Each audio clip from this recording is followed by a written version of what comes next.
Good evening. Welcome to South Asia Newsline. I'm Lipakshi Khurana. Here are the top stories we're tracking for you on Tuesday, the 8th of January. Prime Ministers of India and Norway hold talks in New Delhi to boost bilateral ties.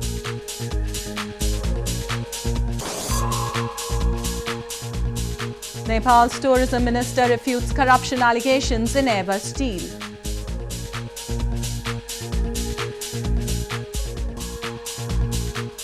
And Sri Lanka Navy apprehends 4 Indian fishermen.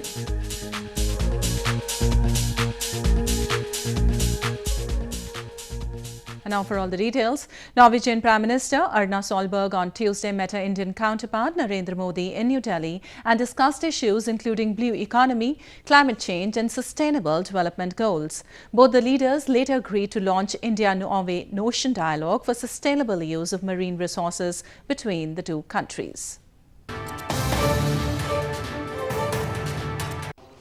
Norwegian Prime Minister Erna Solberg on Tuesday met her Indian counterpart Narendra Modi in New Delhi to boost bilateral ties between the two countries. During delegation-level talks, both the leaders discussed various issues related to trade and investment, blue economy, climate change, sustainable development goals and renewable energy. Later, a memorandum of understanding was also exchanged between both the sides to launch India-Norway Ocean Dialogue for sustainable use of marine resources, bed mining and green technologies in shipping and marine activities. We have agreed to intensify our cooperation on issues relating to the seas, to a new joint task force on the blue economy, focusing on integrated ocean management. India is an ocean country. We first started our practical cooperation through fishery projects between Norway and India, and we are intensifying the work in the future on the ocean economy. Oceans are important for jobs, for clean seas, for resources. और हमारे लिए ये प्रसन्नता का विषय है कि दोनों देश मिलकर नॉर्वे इंडिया पार्टनरशिप इनिशिएटिव द्वारा मातृ एवं शिशु स्वास्थ्य के विषय पर सफल सहयोग कर रहे हैं। फ्रेंड, भारत और नॉर्वे के संबंधों में ट्रेड एंड इन्वेस्टमेंट का अहम महत्व है। नॉर्वे के गवर्नमेंट पेंशन फंड ग्लोबल ने भारत में लगभग $12 बिलियन का पोर्टफोलियो निवेश किया है। Earlier in the day, the visiting Prime Minister was accorded a ceremonial guard of honour at the Presidential Palace in Indian national capital, New Delhi. She was also scheduled to attend the inaugural session of the Raisina Dialogue, an annual geopolitical conference, later in the day. Security forces gunned down 1 terrorist in an encounter in Pulwama district of India's northern Jammu and Kashmir province on Tuesday. This comes a week after 3 terrorists were neutralized in another encounter in Tral area of Pulwama district. One terrorist was killed by security forces in an encounter in Pulwama district of India's northern Jammu and Kashmir province on Tuesday. The encounter broke out after terrorists attacked a security force patrol party with automatic weapons at village Chaudhry Bagh in Pulwama. The security forces also retaliated to the fire, during which 1 terrorist was neutralized. The area had been sealed and a coordinated search operation had been launched to nab the remaining terrorists responsible for the attack till the last reports came in. This comes a week after security forces gunned down 3 terrorists reportedly belonging to Pakistan-based Jaish-e-Mohammed terror group in another encounter in Tral area of Pulwama district. India accuses neighbouring Pakistan of arming and infiltrating terrorists across the border to spread unrest in Kashmir Valley. Pakistan denies the allegations. In news from Afghanistan, Afghan Red Crescent Society on Monday shared it has treated more than 1,700 children with cardiac diseases in the year 2018. According to the organization, due to an increase of financial support last year, the number of children who recovered from cardiac diseases increased by 60% compared to 2017.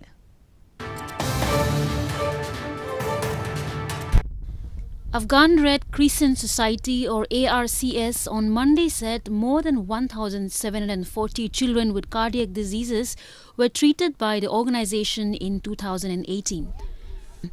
ARCS said due to the increase of financial support to the organization last year, the number of children who recovered from cardiac diseases increased by 60% compared to 2017.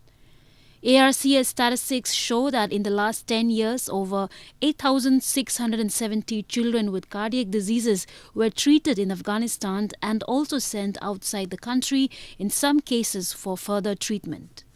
سال اول 79 مریض تداوی کرده بودیم. حالا 1747 مریض. به نظر من این نمی جواب امیدوار هستم قانع کننده باشه.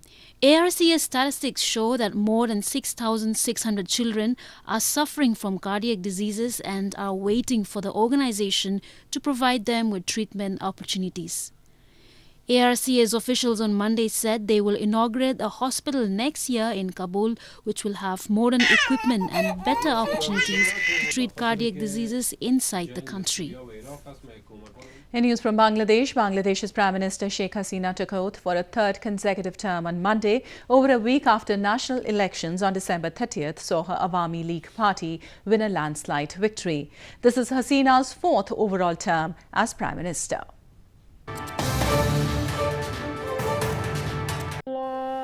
Bangladesh's incumbent Prime Minister Sheikh Hasina was sworn in for her third straight term on Monday after winning a controversial general elections last month.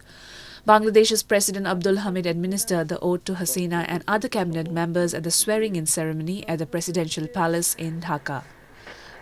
Hasina's ruling alliance, led by the Awami League, won more than 90% of the seats contested in the December 30th election that was marred by accusations of ballot stuffing, voter intimidation and violence that killed at least 19 people. Hasina and her ruling Awami League party have dismissed the accusations. As many as 7 members of opposition parties earlier on Thursday boycotted a ceremony in which Hasina and other MPs were sworn in as legislators. The Jatiya Party, a key ally of the Awami League, on Friday decided to join the opposition amid allegations that the polls were rigged. And moving on to news from Nepal, Nepalese Tourism Minister Rabindra Adhikari has refuted all allegations of financial irregularities against him in the purchase of 2 airbus aircrafts.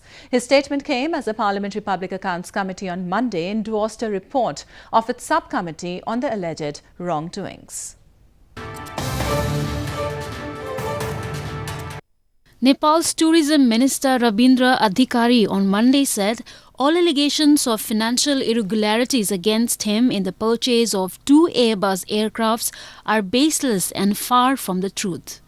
On Monday, the Parliamentary Public Account Committee or PAC, while endorsing its report, recommended lawful action against 3 ministers, including Rabindra Adhikari, on moral ground, local media reports said. It also sought suspension of Nepal Airlines Corporation Managing Director Sugad Ratna Kansakar and stern action against him. The more than $209 million aircraft purchase deal for Nepal Airlines Corporation rocked the country as one of the biggest corruption scandals in its history after PAC subcommittee last week asserted that the procurement of 2 A330 jets caused a loss of Rs 4.35 billion to the government. Based on the report, PAC has directed the government to take legal action against the ministers involved for not carrying out their responsibility to stop the deal. 4 Indian fishermen were apprehended and their fishing trailer was seized by the Sri Lanka Navy on Tuesday for allegedly fishing in its waters. Fishermen from both the countries frequently stray into each other's territory and then end up spending years in the jails.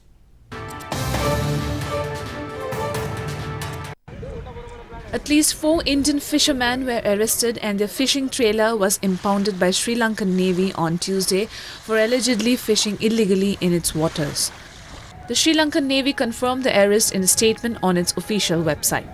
The apprehended fishermen were produced for a medical test before being handed over to the Assistant Director of Fisheries in Jaffna for onward legal action, the statement said. 4 மீனவர்களையும் ஒரு படகையும் இலங்கை கடற்படை கைது செய்து சிறையில் அடைச்சிருக்காங்க. இதே மாதிரி பாத்தீங்கன்னு சொன்னா நேத்தும் இதே மாதிரி 4 மீனவர்களை பிடிச்சாங்க. கொஞ்ச நாளாக இலங்கை கடற்படை அடக்கி வாசிச்சிட்டு இருந்தாங்க. இப்ப மறுபடியும் அந்த அவங்களுடைய வேட்டையாடுற அந்த படலத்தை வந்து அவங்க துவக்கிட்டாங்க. இது தொடர்ந்து இந்த பகுதியில் இப்படியே நடந்துகிட்டு இருந்துச்சுன்னு சொன்னா இங்க இருக்கக்கூடிய மீனவர்கள் எப்படி தான் ஜீவாதாரத்தை நடத்துறது, எப்படி தான் மீன்பிடி தொழிலை தொடர்ந்து செய்வதுன்னு தெரியல. India shares an expansive oceanic border with Sri Lanka without any perceptible demarcation, and fishermen on both sides ignore rules while netting their catch. Sri Lanka has long fumed over poaching and illegal fishing by Indian fishermen that it says depletes the catch of its own fishermen.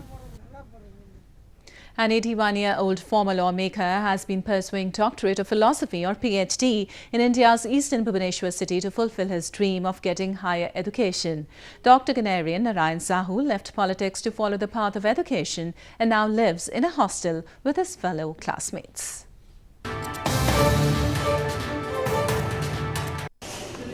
Proving that there is no age bar for learning, an 81-year-old former lawmaker, Narayan Sahu, has been pursuing doctorate of philosophy or PhD from Utkal University in India's eastern Bhubaneswar city. Sahu, who has served as member of Odisha Province Legislative Assembly twice and a member of parliament as well, left politics to follow the path of education.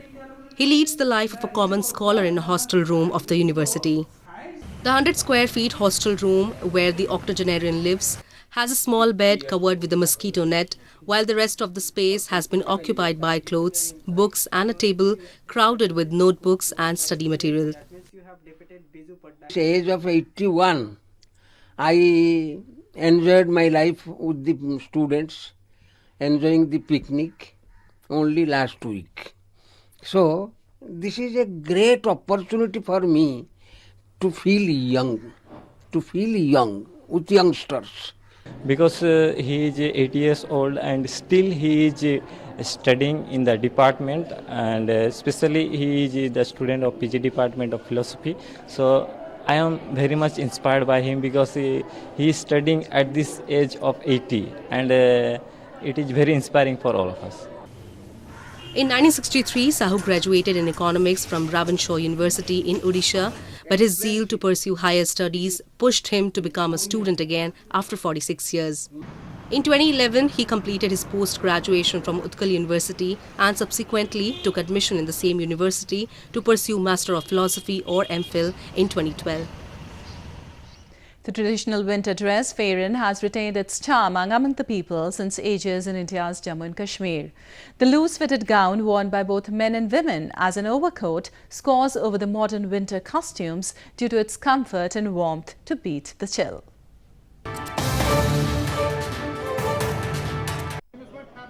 The traditional winter apparel Fairan has retained its charm among the people since ages in India's northern Jammu and Kashmir province as it scores over the modern winter costumes due to its warmth and comfort to beat the chill.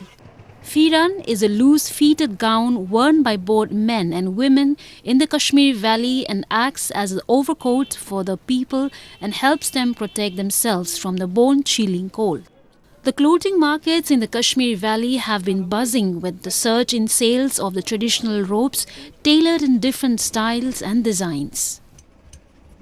फेरन है वो एक Kashmiri traditional dress है जो कि अब Kashmiris as well as जो कश्मीर से बाहर लोग हैं वो भी प्रेफर करते हैं पहनने को, क्योंकि जो उसका फैशन है, जो उसका स्टाइल है, उसकी जो वैराइटीज़ है वो बाहर के कस्टमर्स को भी और टूरिस्ट लोगों को भी बहुत पसंद है.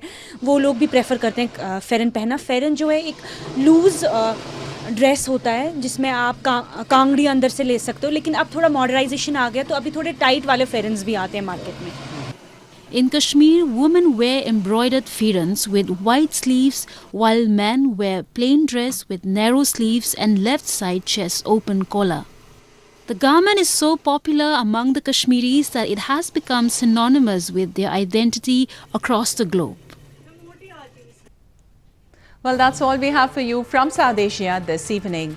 Now our viewers can watch the show on SouthAsiaNewsline.com. You can also visit us on Facebook.com/SAsiaNewsline and follow us on Twitter @SAsiaNewsline. That's all in tonight's edition. We'll see you same time tomorrow. Good night.